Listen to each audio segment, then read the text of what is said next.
Olá pessoal, bom dia, boa tarde, boa noite. Eu não sei que horas vocês vão estar vendo esse vídeo. Então, essa semana o tema da nossa aula será Tempo e suas formas de organização. Hoje, o objetivo da nossa audioaula é identificarmos as diferentes formas de compreensão da noção de tempo e de periodização dos processos históricos. Então, nessa aula, nós veremos o que é a definição de tempo e a categoria de compreensão dele, as formas de medição do tempo, os relógios e calendários, a divisão da história em períodos e as críticas que se tem à divisão tradicional da história. Então, a partir de agora, a gente vai começar a falar o que é o tempo e suas formas de organização. Mas o que é o tempo? O tempo, ele é uma construção humana para organizar as nossas diversas atividades. Nós utilizamos o tempo, as horas dos dias, a compreensão dos meses, dos anos, para organizar as nossas atividades, seja a hora de acordar, a hora de almoçar, a hora de ir para a escola, a hora de trabalhar para quem trabalha. Então, o tempo ele serve para organizar essas nossas diversas atividades.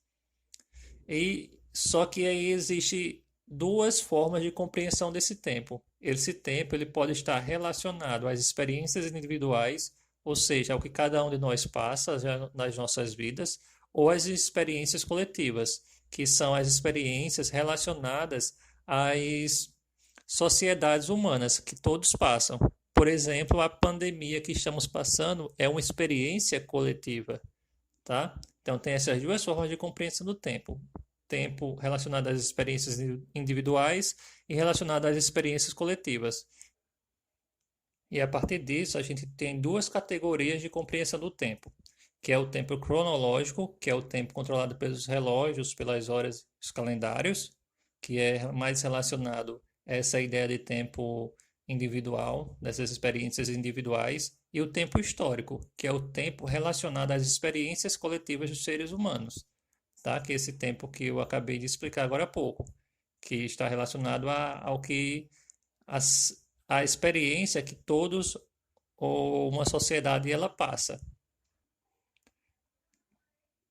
Agora falaremos dos modos de compreensão dos acontecimentos históricos no tempo, que está relacionado à duração de um acontecimento, aos fatos que lhe antecede ou sucede e à simultaneidade. Primeiramente, a duração. Um evento histórico ou um acontecimento histórico, ele pode possuir uma curta ou uma longa duração. Exemplos: curta duração está relacionado a algo que, como o próprio nome já diz, possui um tempo pequeno. Pode ser, por exemplo, a aprovação de uma lei, como a Lei Maria da Penha, que foi um marco histórico. Pode ser um mandato de um presidente, um deputado, que está relacionado a um período de 4 anos, que é um período limitado. Então, o período de curta duração é esse que possui um tempo limitado. Já um evento de longa duração, são aqueles eventos que possuem, também como o nome já denuncia, um período mais longo. Por exemplo, a escravidão. A escravidão é uma longa duração, possui uma longa duração. A Idade Média também uma longa duração. Temos também o preconceito contra minorias, que também pode ser caracterizado como longa duração. A discriminação ou a desigualdade entre homens e mulheres, também de longa duração, tá bem? Então agora a gente irá passar para a compreensão da ideia de fatos que antecedem e sucedem eventos históricos. Anteceder um evento histórico é vir antes dele. Suceder é vir depois. Então,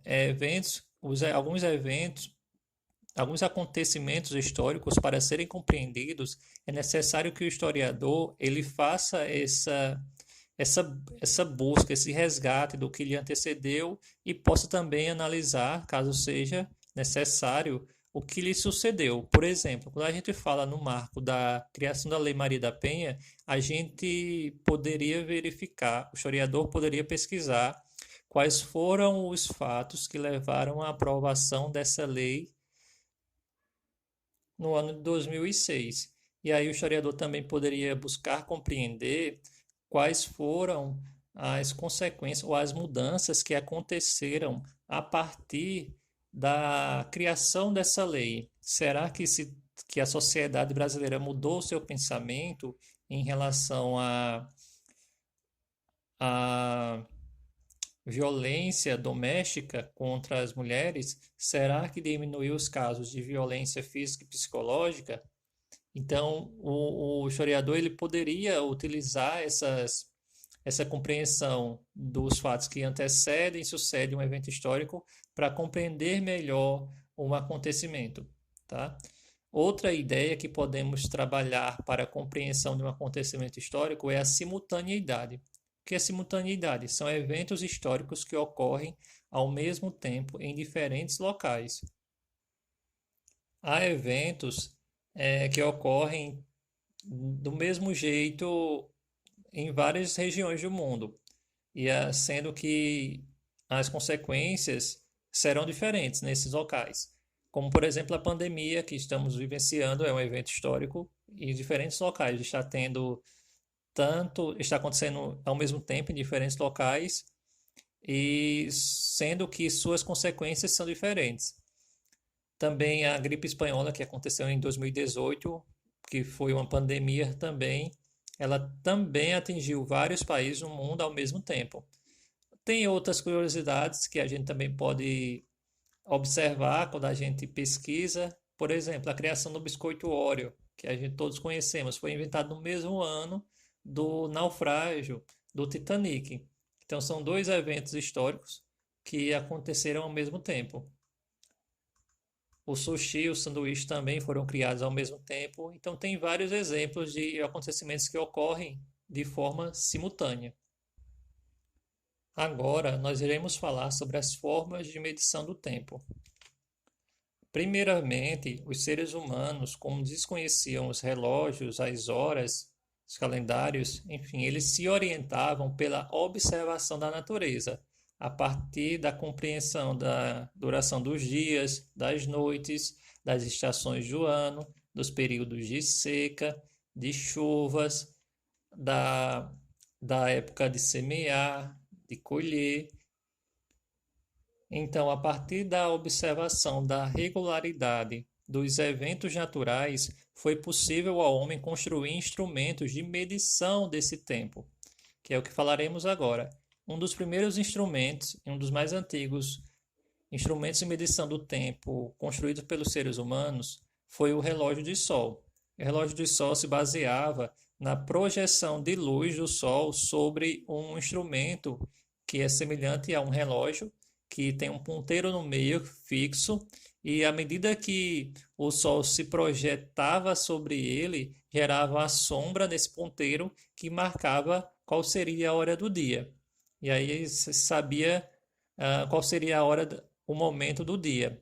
Esse relógio, ele não funcionava à noite, porque como à noite não temos o sol, então ele não gerava a sombra.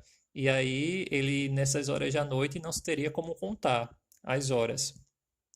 Outro relógio que foi também desenvolvido posteriormente foi a clepsidra, o relógio d'água, que se caracteriza por existir dois recipientes em que um é colocado água com marcações, como se fosse do tempo, do período de tempo, e à medida que a água passa de um recipiente a outro, vai descendo, a água, né, vai esvaziando o recipiente e aí vai se marcando o tempo.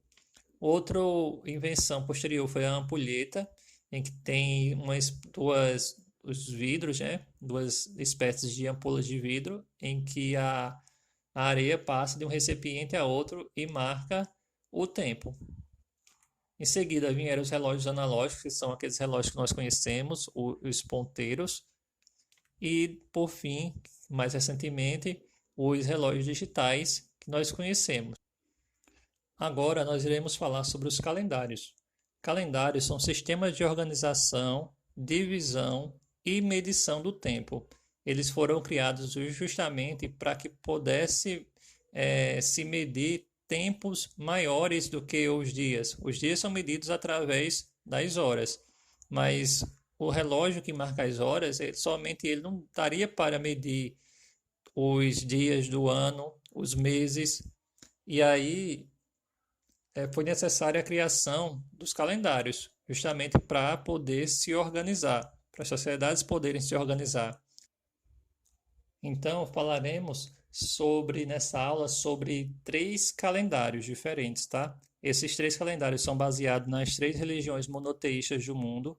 Religiões monoteístas são aquelas que possuem a crença em um único Deus. Então, nós temos o calendário judaico, o calendário muçulmano e o calendário cristão que nós utilizamos.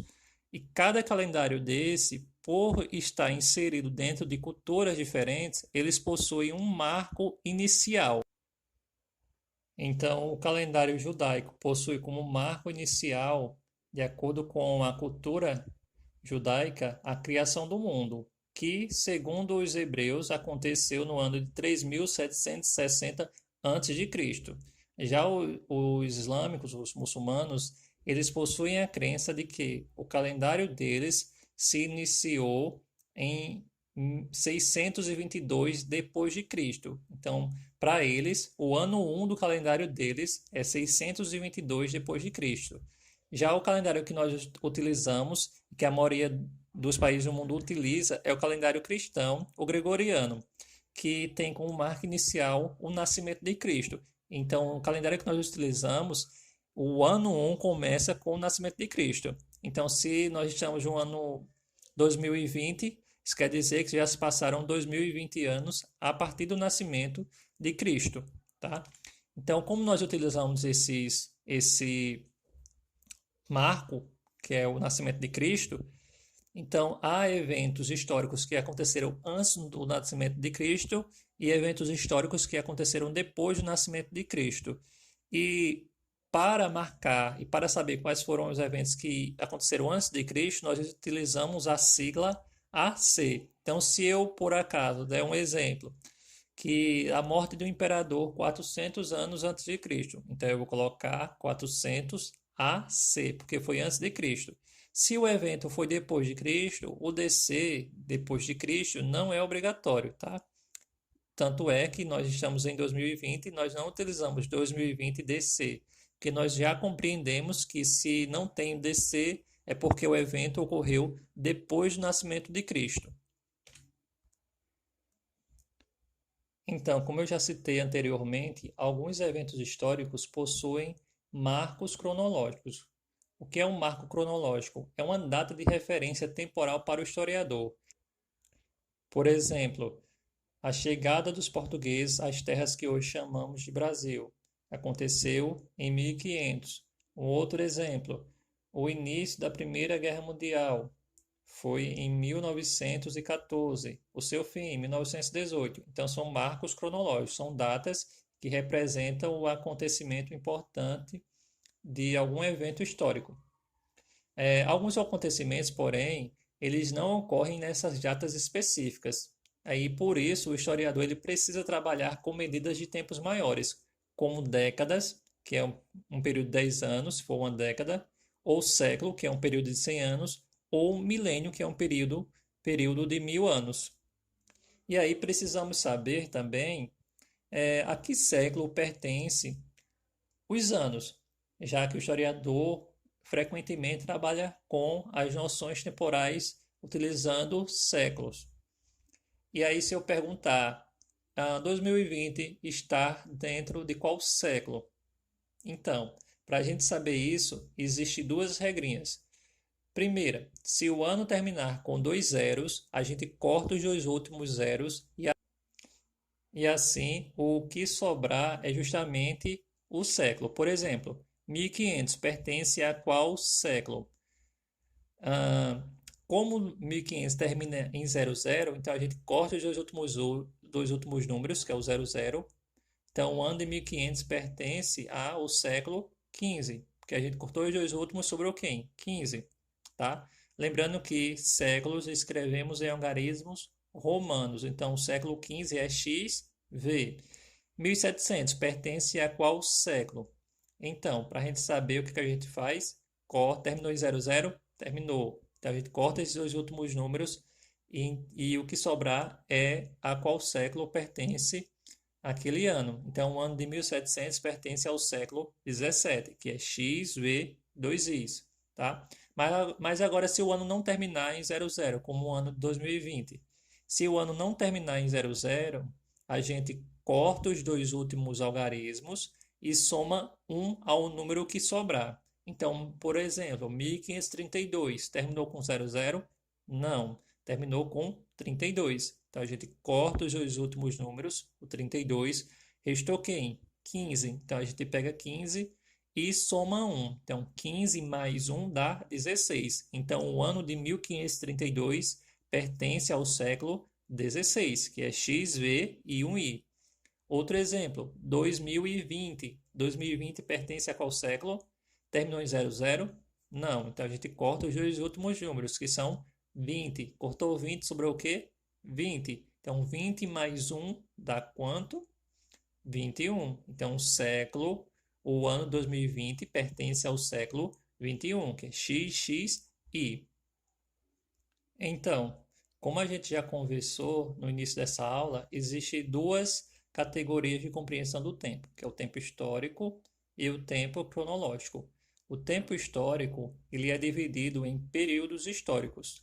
Então, os historiadores europeus dividiram a história em períodos. E aí nós temos 5 períodos em que os eventos históricos pertencem ou estão categorizados dentro deles. Temos a pré-história, a Idade Antiga, a Idade Média, a Idade Moderna e a Idade Contemporânea, tá? No sexto ano a gente vê pré-história, Idade Antiga e Idade Média. Lá no sétimo a gente vê, sétimo e oitavo a gente vê Idade Moderna, os acontecimentos que aconteceram na Idade Moderna, e no nono ano, Idade Contemporânea, tá? Mas essa divisão da história ela possui críticas, tá? Alguns historiadores criticam essa divisão porque, primeiro, essa divisão ela privilegia acontecimentos políticos, que privilegiar dá maior importância aos acontecimentos políticos, que são a organização do Estado, a forma de administração, deixando de lado aspectos econômicos, culturais e sociais, como, por exemplo, como a sociedade se organizava, que os fatores fizeram com que a sociedade desenvolvesse determinada crença, que são fatores culturais, tá? Então, por isso, essa é a primeira crítica que alguns historiadores fazem a essa divisão tradicional da história em períodos.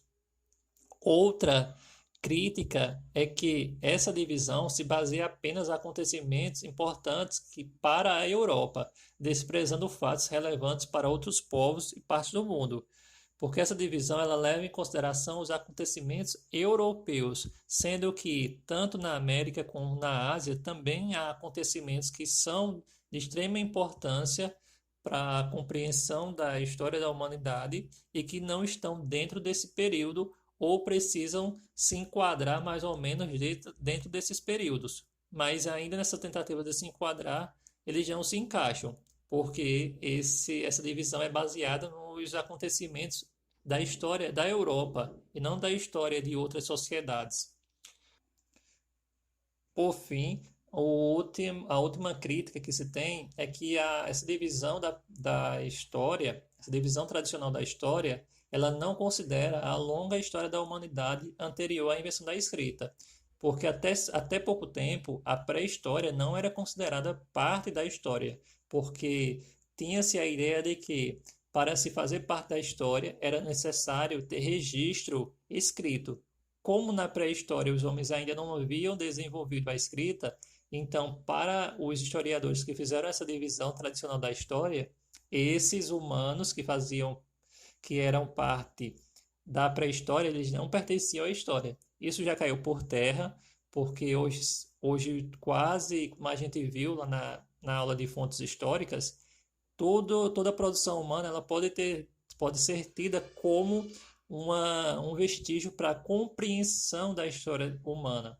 Então, toda a produção, pinturas rupestres, objetos que foram produzidos pelos seres humanos na pré-história são importantes e são fontes históricas para a compreensão do modo como eles viviam e para compreender também quem somos na atualidade, tá bem? Então, essa foi a nossa aula de hoje.